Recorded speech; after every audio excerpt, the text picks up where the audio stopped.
Cooking Crave, brought to you by ENG Lending, your area's #1 choice for home loans. 456loan.com. Hi, I'm Rhonda Fitterer. And I'm Laverne. And on today's show, we have a couple recipes. One was submitted, and we are pairing that with a spicy pepper steak. If you want to cook along with us, stay tuned.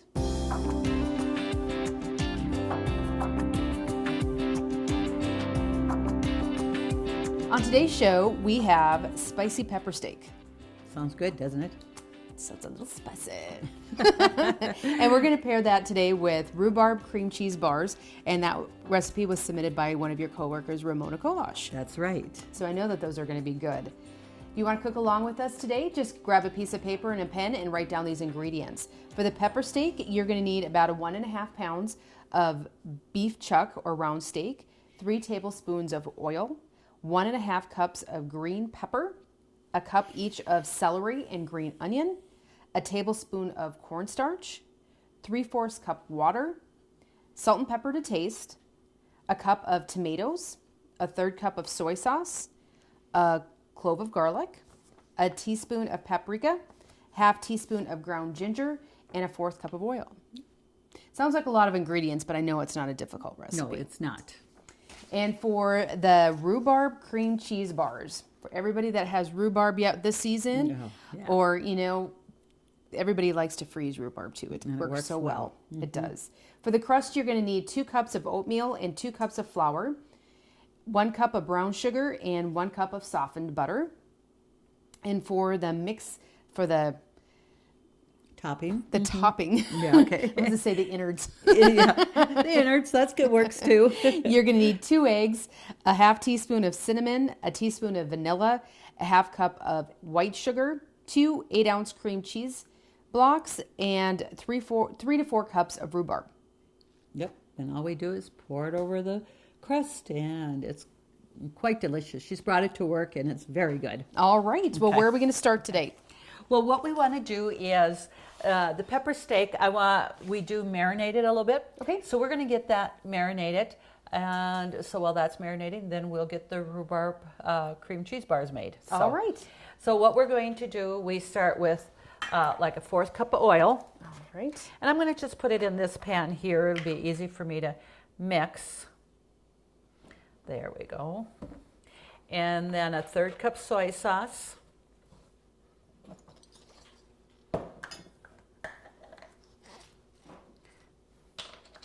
And usually you let this marinate probably about 20 to 30 minutes. Is that about right? That's right, yes.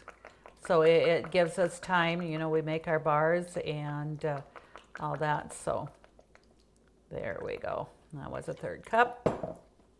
And then we're going to add our paprika and our garlic and ginger right in there. Okay. That there. So we're going to just get that all mixed up. So I have the ginger and the paprika. And I believe it was like just a 1/2 cup of paprika. I mean, 1/2 teaspoon? Yeah. Oh, did I say cup? You did. Yeah. That'd be All a right. lot of paprika. It would be. But it's only a teaspoon of paprika and a 1/2 teaspoon of the ground ginger. And then that clove of garlic there. So, and just take that garlic clove and just, you know, mince it well. Now, the recipe says, you know, for like round steak or chuck steak or whatever, any of those are going to work. And you want to cut in thin slices. Okay. And actually what I did here over the weekend, they had a roast on sale sirloin tip roast, which is usually quite tender.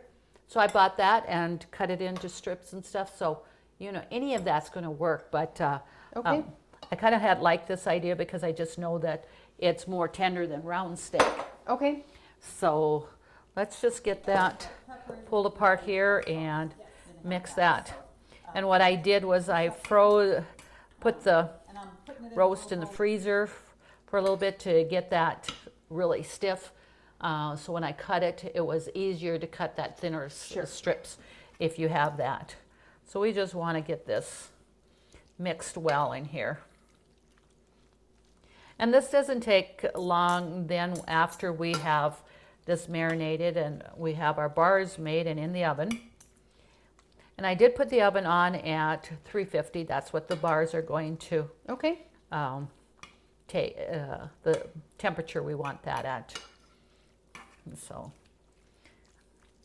we can pretty much see right here that that marinade is just enough just to really coat all. Right, there's not a lot of extra left in there. No, there's not, and it's going to be.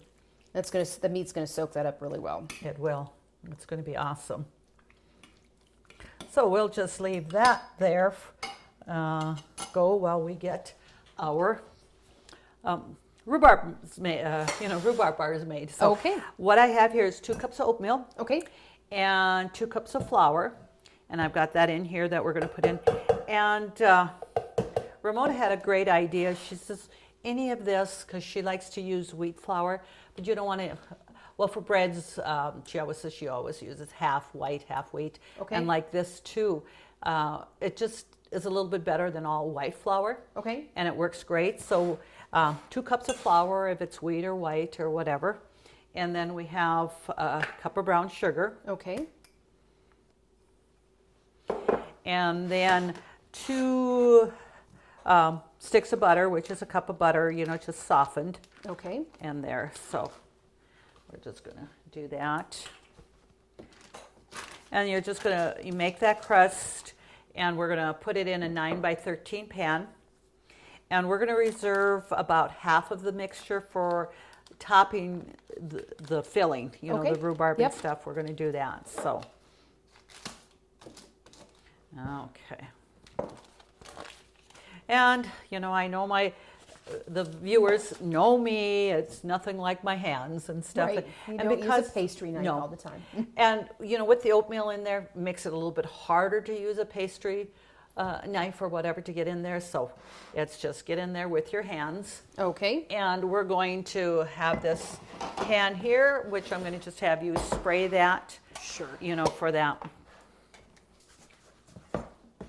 And like I said, I just got this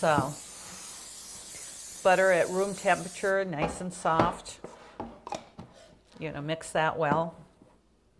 It doesn't take too long when you're digging in there like that. No, it doesn't. It goes quicker anyway for me than doing like a pastry brush or just whatever. Well, you didn't grow up with the pastry brush, did you, Mom? No, there was no such things back then.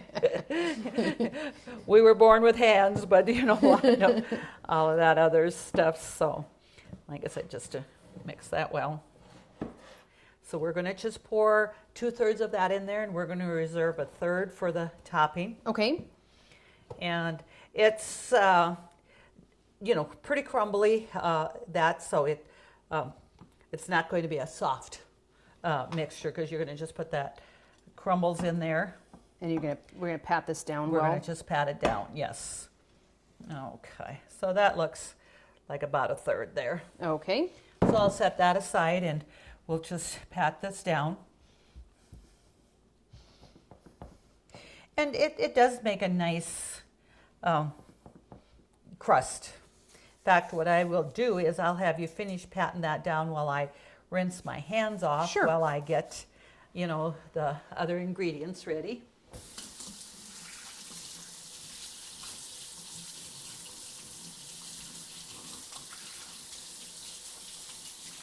Okay.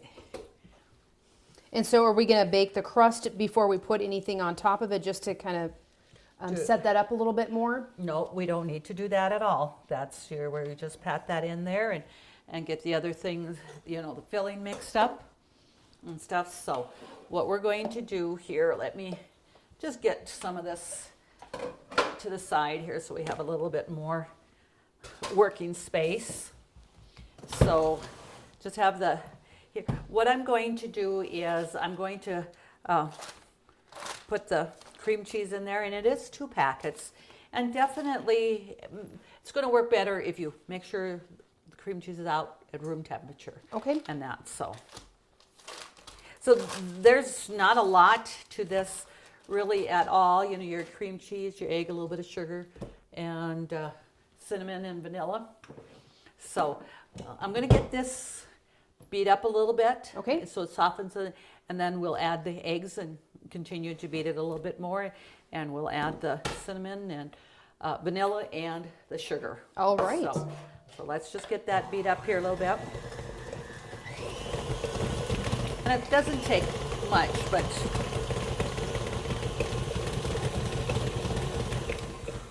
and it makes it nice, you know, with that softened a little bit there. So we're going to put our eggs in there.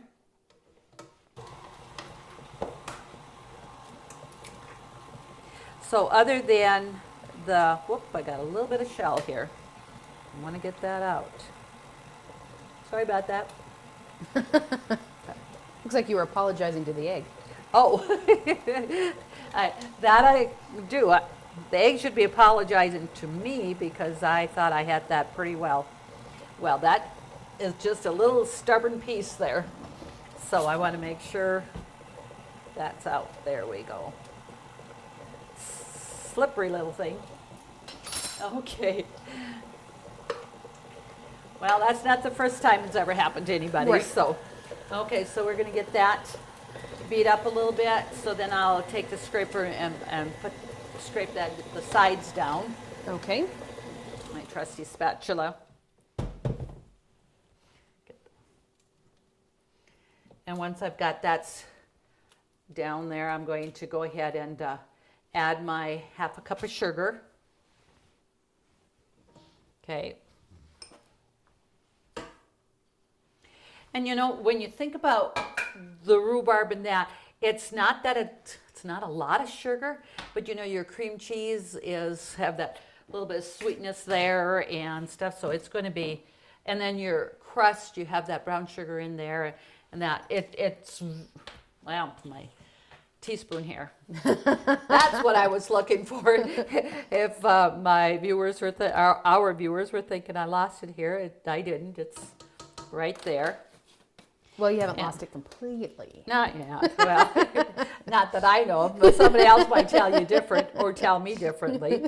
And then a half a teaspoon of cinnamon. So now we want to get that mixed really well, so it's nice and softened. And then we just add the rhubarb to it and put the filling on top of that. So we want to get this nice and creamy and smooth. So I'm going to just turn up that mixture and let it beat. All right, we'll be back shortly. Call 456 Loan right now. We roll up our sleeves, get your ducks in a row. For veterans and first timers too. We'll find the best home loan to get you into your new home. Meeting any hour for you. It's as simple as 456 LOAN. Call 456 Loan right now. 456 LOAN. Call 456 Loan right now. ENG Lending, Equal Housing Lender, member FDIC. Okay, well, we've got our cream cheese, egg, and sugar and all that mixed up really well. It's nice and fluffy and mixed really good here. Probably just about 3 minutes, though. I mean, it doesn't have to beat for any specific time, just so you don't have any of the lumps from the cream cheese any longer. That's right, and just nice and smooth. And if you do beat it, you know, at least 3 minutes, the cream cheese does get a little bit fluffier too. Sure. And that, so get that there. And as our viewers can see, this mix, it's nice and creamy there mixed. So we're going to put our rhubarb in there. And so is this fresh rhubarb, or is this something that you still had some frozen rhubarb? No, this is fresh rhubarb. Okay. Yeah. So if somebody is going to use a frozen rhubarb, do you have different instructions for them? Just make sure that it's drained well, because once you freeze rhubarb, it does get a little bit more liquid in that. And so I would definitely want to make sure that that's not quite as juicy. You just Okay. drain it. And that would be about the only thing that you would, you know, do. Okay. So, you know, the rhubarb season starts, you know, early, like May already, and it pretty much goes all summer. So just kind of excited, you know, you do all your favorite rhubarb recipes in that time, so you can have fresh rhubarb and that, because it works best. Right. There's a recipe, and I do believe that's probably in our first cookbook, that I made a a strawberry rhubarb salad, and it worked out great with frozen rhubarb because you're cooking the rhubarb for this rhubarb sauce to begin with.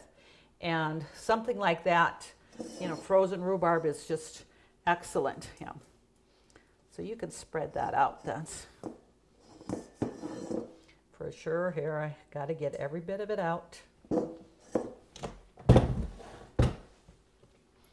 And while you're spreading that, I'm going to put the stovetop on just low a little bit on my skillet to start heating that up for our pepper steak. Okay.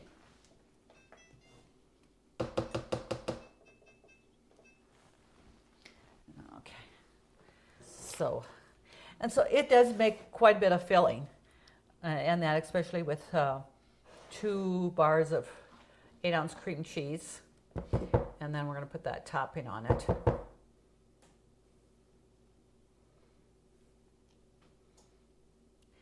And I think this is one of Ramona's, the family favorites, because she says she made several and didn't take long and they were Gone. The family would eat it. It was gone.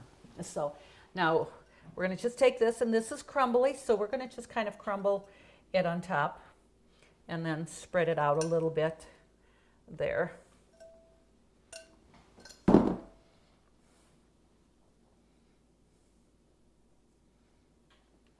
And I don't use a lot of wheat flour, so when I do, I think the smallest quantity I had found was like a 5-pound bag.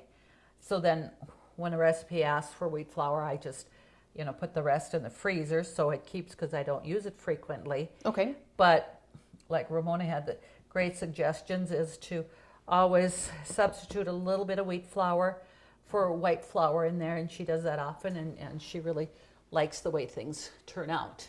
So Well, when you're just using a portion, it can't the taste doesn't change that much. no, it doesn't. If you used all of it in breads, it would definitely change the texture. But in something like this is just great. So Sure. We're going to put that in the oven, and stick that in there. So I'll set that timer.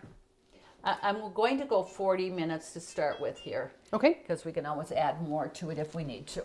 Sounds good. Okay, so I do want to just rinse off my hands a little bit here, and then we're going to start with our pepper steak, and I'll have you bring that over. And we're going to add about 3 tablespoons of oil to my pan here. Okay. Yeah, that's marinated really well already. And the recipe says to kind of drain it, but just taking it out with the fork and putting it in here is going to be, just... There's not going to be a lot left. because there's not a lot of juice in there.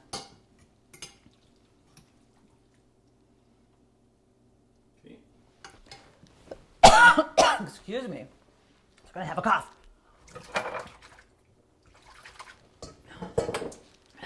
It's not the first time that happened, huh?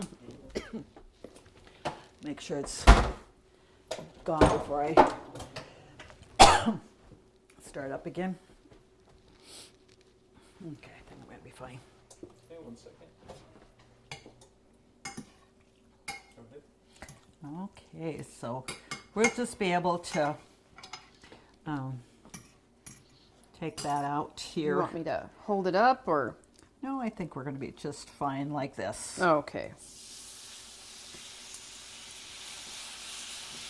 So we just want to brown that. And the recipe says too, like at the end, if you want to use some of that leftover marinade, to add that back into the kind of sauce that we're going to make. But we're not really going to have No, much of any marinade left here. I don't even think you'll have a teaspoon in there. Yeah. So we can set that aside. Okay. And this is about 1.5 pounds. So I'm going to just add just a little bit of salt and pepper, and that's just a taste. I really, you can really smell that soy sauce and that in here. It's going to be quite... Yeah, so, Awesome. I mean, soy sauce is going to have sodium in it, so, We don't You always want, add it at the end too Right, with your salt. yeah. And what I did, I used about a teaspoon, half a teaspoon of salt. Like you said, we don't want to add too much. We have a good amount of meat here, but like you said, the soy sauce is going to definitely make up for that. And this won't take too long to cook up either with the strips being so thin. That's right. So we're just going to break that up and get that. Then after this, and I did cook up some rice. You can put it over noodles, your rice. I would think even potatoes, if you wanted mashed potatoes, so it would be something you can really do. But, to me, rice, noodles is probably, one of the best things. Okay.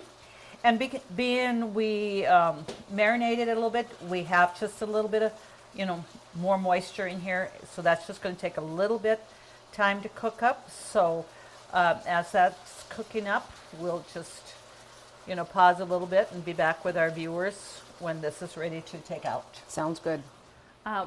Our meat here has simmered about 15, 20 minutes. Okay. It looks great. It's got a little bit of juice liquid in there, but it's done. So we're going to remove this here, and then we're going to add our vegetables, and we just want to toss our vegetables for about 10 minutes. And the vegetables that we're going to be using here, we want to get this wiped off here. We're going to put our green pepper and green onion and celery in here. And there's a cup of tomatoes that we add, but we're not going to add the tomatoes till the end. Okay. We'll toss that in because tomatoes are, you're soft here. So it was 1.5 cups of green pepper. Okay. Just a cup of your green onions and your celery. Now, I'm not going to add extra liquid to this. I'm just going to let that stir up for about 10 minutes. Okay, so we don't need to put any oil, a little bit of olive oil or anything in there to... No, we don't.